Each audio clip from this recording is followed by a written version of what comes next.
기독교와 정치를 말하다의 김에스더입니다. 오늘은 정부가 한 나라의 경제 개발을 장려해야 하는가에 대해 함께 생각해 보겠습니다. 어떤 분들은 경제가 발전하고 개발할 수 있도록 조건들을 만들어주는 일은 정부의 책임이 아니라고 생각합니다. 또 어떤 분들은 정부가 국민의 생활 수준과 수입을 증가시키는 일에 관여를 한다면 이것은 물질주의를 장려하는 것이 아닌가라는 부정적인 의미에서 보기도 합니다. 특히 어떤 기독교인들 중에는 정부가 경제 성장을 촉진시켜서는 안 된다고 주장합니다. 물질주의는 악한 것인데 그리스도인이 그것을 조장해서는 안 된다고 말을 하죠.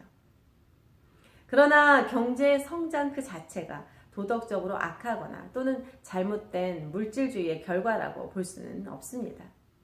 경제 성장은 오히려 도덕적으로 선하고 하나님이 사람을 이 땅에 세운 목적 중 하나이기 때문입니다. 하나님께서는 사람을 지으시고 명령하신 일들이 있습니다.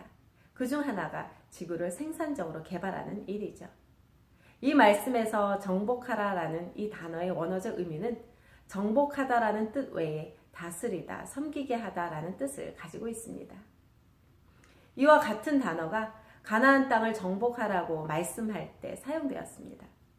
가나안 땅은 이스라엘 백성이 하나님의 명령에 의해 정복하도록 허락된 곳이었습니다. 이처럼 아담과 하와에게 하신 하나님의 명령 속에 있는 이런 표현들은 이 땅을 연구하고 이해하고 사용하며 그곳에 있는 풍성한 자원들을 누리라는 것을 의미합니다. 그래서 정부는 경제 개발과 성장을 장려하고 촉진시켜야 하죠. 바로 이런 일들이 정부가 해야 할 책임 중에 하나로서 시민들을 위한 선한 일이 될 것입니다. 또한 헌법에 의하면 정부는 나라의 복지를 향상시켜야 한다고 명시하고 있습니다. 땅을 개발해서 더 좋은 물건들을 생산하는 것은 죄나 탐욕 또는 잘못된 물질주의의 결과가 아니라 창조된 사람들을 통해 하기를 원했던 하나님의 계획 중 하나입니다. 다시 말해서 이런 활동들은 우리 안에 창조된 본질적인 요소 중 하나라고 말할 수 있을 것입니다. 물론 하나님이 주신 땅의 생산성을 증가시키는 이 일은 인간의 타락에 의해서 영향을 받은 것을 우리는 부인할 수 없습니다. 죄인된 인류에게 주어진 저주 중 하나가 힘들게 일을 해야만 먹고 살 수 있기 때문입니다. 그러나 하나님은 또한 은혜를 주셔서 땅을 개발할 수 있게 하셨고 그의 결과로 모든 것에 풍성함을 주셨습니다. 특히 하나님을 신뢰하고 그분께 순종하는 사람들에게는 복으로서 물질의 풍성함을 약속하셨죠. 이런 약속들을 보더라도 물질의 생산은 선한 일이라고 볼 수 있습니다. 물질적 생산성의 증가가 선한 것이라는 또 다른 증거는 가난한 자를 도와주라는 말씀이 성경 여러 곳에서 발견되고 있기 때문입니다. 결국 빈곤은 바람직한 것이 아니라 극복되어야 할 필요가 있는 것임을 암시하고 있는 것이죠. 예수님은 목수로서 일을 하셨습니다. 바울은 천막을 짓는 사람으로 일을 하였죠. 이 땅에서 물건들을 생산하고 파는 직업은 본래가 악하거나 물질적인 것이 절대 아닙니다.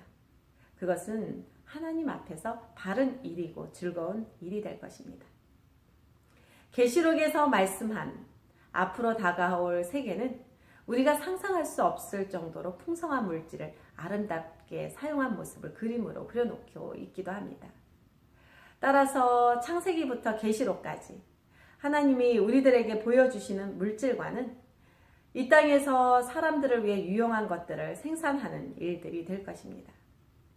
우리가 누리며 하나님께 감사하는 모든 물질적인 것은 하나님으로부터 온 선물이기 때문입니다. 따라서 우리는 깨끗한 양심을 가지고 이것들을 사용해야 하며 주신 하나님께 감사함을 가지고 사용해야 할 것입니다. 물론 물질의 생산력과 소유에 따르는 많은 위험도 있습니다. 예를 들면 교만, 시기, 이기심, 이웃에 대한 사랑의 부족이나 지나친 소유로 인한 탐욕 등을 들 수 있죠. 아마도 그리스도인들에게 가장 큰 유혹은 물질을 주신 하나님보다 물질적인 것에 더 마음을 두는 일일 것입니다. 그러나 죄를 지을 수 있는 이런 욕망이나 가능성 때문에 물질이 본래 악하다고 생각해서는 안 됩니다. 나라가 생산을 증진시키고 더 많은 서비스를 제공하는 것은 악한 것이 아니라 오히려 좋은 것이기 때문이죠. 이것은 하나님이 사람으로 하여금 이 땅에서 행하도록 명령한 것 중 하나입니다. 또한 이것은 한 나라의 빈곤을 퇴치할 수 있는 해결책이기도 하죠. 이런 면에서 하나님이 우리들의 마음에 땅에서 물질들을 개발하고 생산하고자 하는 강한 욕망을 주신 것은 그리 놀랄 만한 일은 아닐 것입니다. 한 나라의 부가 증가할 때 하나님의 여러 가지 다른 목적들, 즉 아이들을 양육하고 복음을 전하고 궁핍한 사람들을 도와주고 교회를 세우고 심지어 교회에서 모임을 갖는 일들까지 용이하게 해줍니다. 비록 하나님이 세상에서 가난한 자를 택해서 믿음에 부요하게 하셨다고 야고보서에서 말씀하고 있지만 그것은 사람들로 하여금 물질적으로 가난한 사람이 되라거나 또는 다른 사람들을 가난하게 만들라고 장려하신 말씀이 아닙니다.